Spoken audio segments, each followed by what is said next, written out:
링가드가 이제 오늘 경기도 선발로 나오면서 3경기 연속 선발로 나왔죠. 초반 3경기는 모두 다 이제 교체로 나왔고, 그 다음부터 부상에서 복귀한 이후에는 3경기 연속 선발이에요. 그런데 3경기 선발, 3경기 교체, 6경기 동안 링가드가 득점도 없고 도움도 없습니다. 아예 공격 포인트가 없는 상황이에요. 그리고 링가드가 지금 출전 시간만 따져보면 오늘까지 330분을 뛰었습니다. 그러다 보니까 링가드가 나왔을 때 그렇게까지 지금 퍼포먼스를 좋게 가져가지 못하고 있다. 그리고 링가드가 나왔을 때 지금 6경기에서 1승 3무 2패거든요. 그러니까 링가드 효과를 뭔가 지금 서울이 제대로 못 보고 있다는 생각이 들어요. 근데 링가드가 이제 개인적인 그런 모습을 보면 오늘 경기는 약간 체력적으로 부담이 되는 경기이기도 했습니다. 링가드가 최근에 3경기 연속으로 선발로 나왔고, 근데 부상에서 복귀한 지가 얼마 안 됐기 때문에 사실 오늘 경기 자체가 링가드를 선발로 내세우지 않는 것이 조금 더 예상이 됐던 경기였어요. 그리고 애초에 링가드의 출전 의지가 강해서 선발로 나왔다고 지금 경기 전에 얘기들이 나왔었거든요. 이제 그래서 링가드가 오늘 경기는 애초에 퍼포먼스가 지난 2경기보다는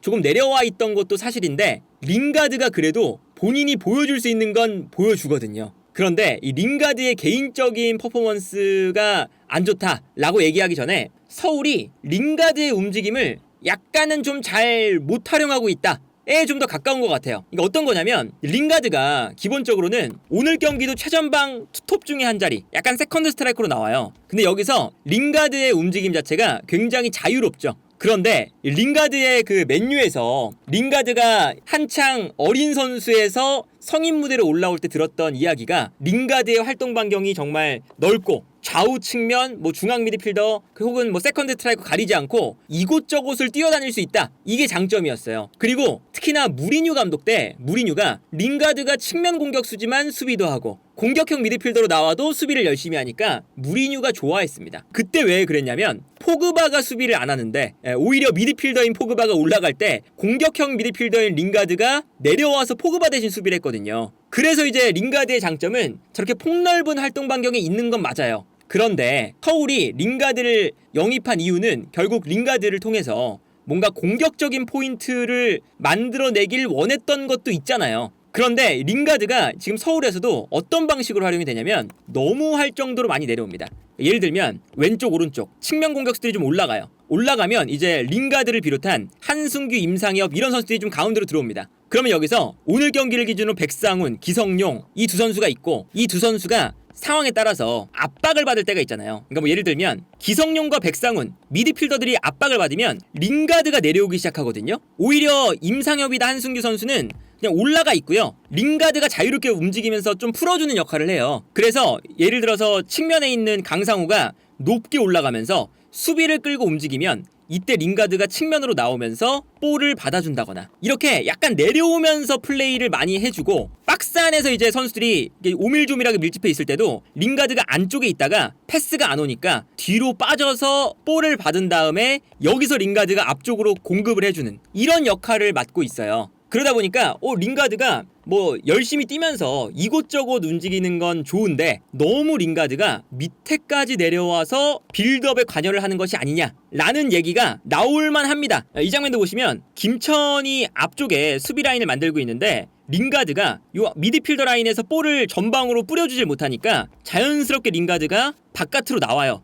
그리고 링가드가 바깥에서 볼을 잡고 있는 걸 볼 수가 있죠. 근데 링가드가 서울에서는 이렇게 내려와서 링가드가 볼을 잡은 다음에 앞쪽으로 찔러주는 이런 패스를 가져가도 좋은데, 링가드의 위치가 이곳보다는 조금 더 요 안쪽 공간에서 볼을 받는 게 더 서울에게는 공격적으로 이득이겠죠. 그런데 이제 서울이 링가드가 저 수비 라인 사이에서 볼을 받을 수 있게끔 미드필더 라인에서 조금 더 앞쪽으로 패스를 공급할 수 있는 그런 기회들을 만들어야 되는데, 너무 링가드를 내려보내는 것이 아니냐 라는 이제 생각이 들 수밖에 없는 거죠. 그리고 링가드가 맨유에서는 이제 포그바라던가 이런 볼을 잘 다루는 공격수들이 있잖아요. 그러니까 링가드의 이 수비적인 능력을 살려서 무리뉴가 포그바가 올라갈 때 링가드가 이제 내려와서 수비하고 조금 더 열심히 뛰는 그런 수비적인 역할을 줄 수 있어요. 그런데 링가드가 웨스트햄에 갔을 때는 링가드를 그렇게 안 썼습니다. 웨스트햄에서는 링가드를 올렸었어요. 그래서 이제 그 모예스 감독이 이끄는 웨스트햄에서 안토니오,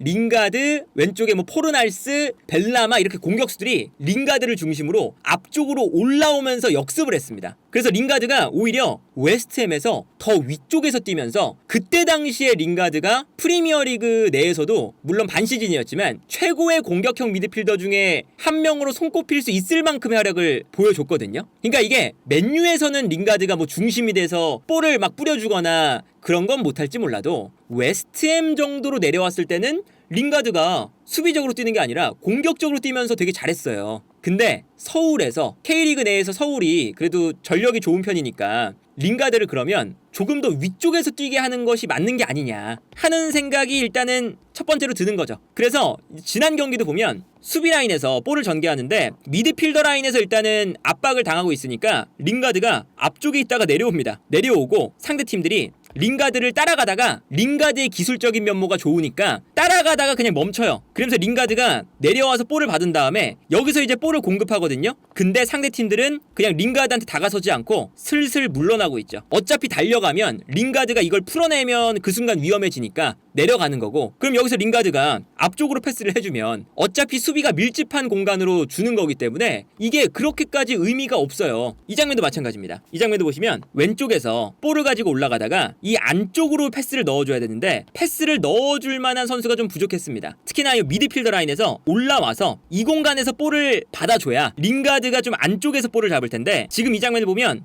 안쪽으로 패스를 보내주려다가 미드필더 라인에 올라오는 선수가 없으니까 링가드가 안쪽에 있다가 바깥으로 나오고 있죠. 그 다음에 링가드가 수비의 바깥쪽에서 볼을 받은 다음에 여기서 공급을 해주고 있어요. 근데 링가드가 이쯤에서 볼을 공급하는 선수가 아니라 조금 더 요 안쪽에서 볼을 잡아서 마지막 파이널 패스를 하거나 슈팅을 하는 선수가 되어야 된다 라는 거죠. 그래서 이제 링가드의 이제 이번 시즌 활동 반경만 봐도 링가드가 물론 이제 좀 위쪽에서 많이 히트맵이 찍혀 있지만 중앙 미드필더 라인, 하프라인 밑에까지 전체적으로 이제 좀 많이 퍼져 있어요. 이게 이제 서울에서 링가드는 어쨌든 좀 더 공격적으로 쓸 때 더 의미가 있으니까 서울에서는 그럼 링가드를 조금 더 올렸어야 되지 않을까 싶은 생각이 일단은 드는 거죠.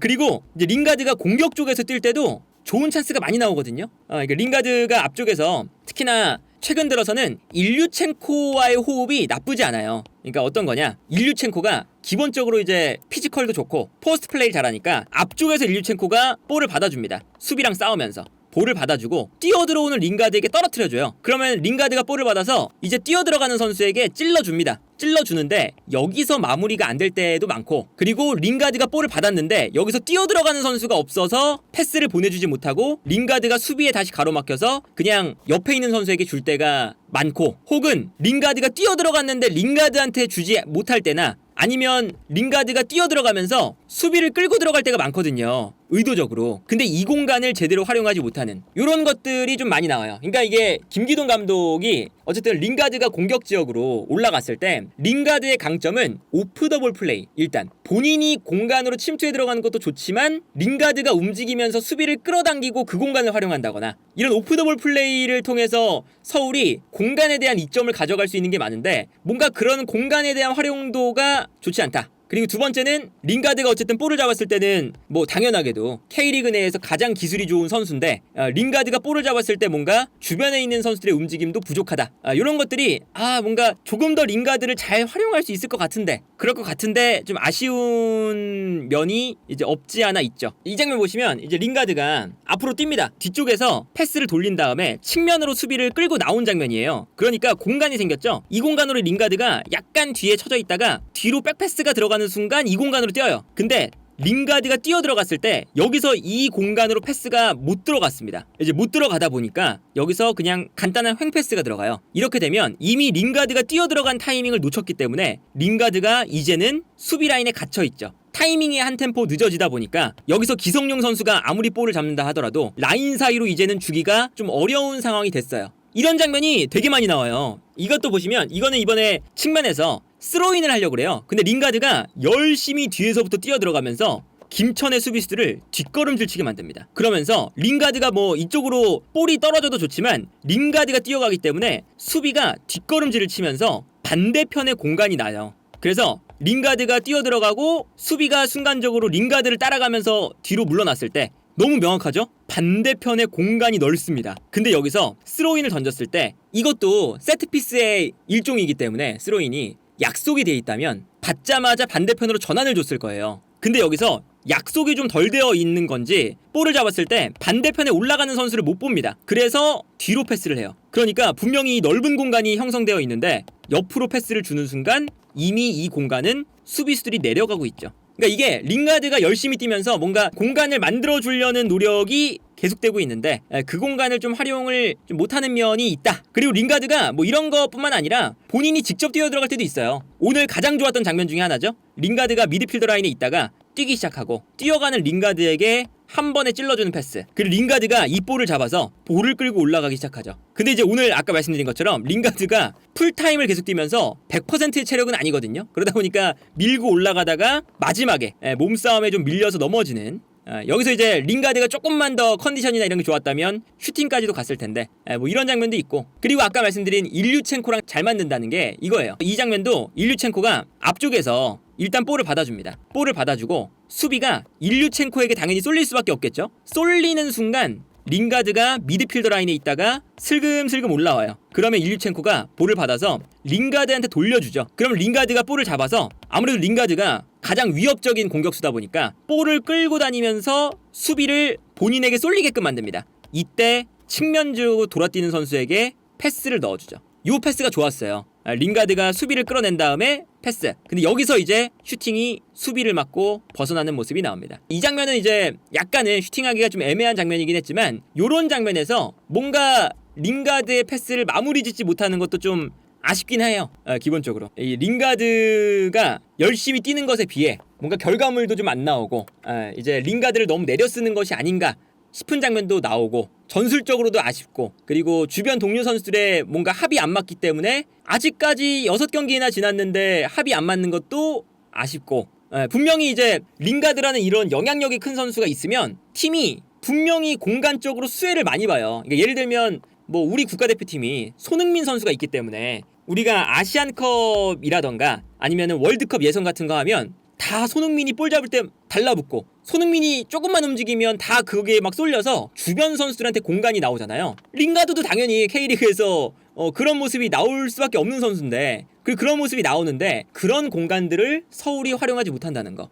이거는 뭐 서울 선수들의 약간의 아쉬움이 느껴지는 거기도 하고, 김기동 감독의 전술적인 부분도 아쉽다. 김기동 감독이 포항 시절에 얻었던 기동 타격대, 그게 어쨌든 빠른 공격 축구인 거잖아요. 수비에서 공격을 올라갈 때 빠른 이 공간을 활용한 축구가 인상적이었던 건데, 서울에서는 이상하리만큼 그런 모습이 안 나오고, 서울이 분명히 링가드 때문에 공간이 많이 나오는데 공격이 일단 느려요. 정말 느릿느릿 가죠. 공간이 분명히 열려 있는데 그런 것들이 일단은 현재까지는 아쉽다. 그래서 지금 링가드가 6경기째 0골 0도움인데 링가드의 영입이 그렇다고 해서 뭐 실패다라고 하기에는 무리가 있고요. 링가드 개인의 퍼포먼스는 어쨌든 좋다는 거를 계속 경기를 보면 느끼고 있으니까 조금만 더 이 링가드의 플레이를 잘 활용하면 서울이 지금 순위가 8위까지 내려가 있거든요. 조금만 더 괜찮아지면 충분히 올라갈 수 있는 힘이 생길 거라 링가드 활용법을 빨리 김기동 감독이 찾아줘야 되지 않을까.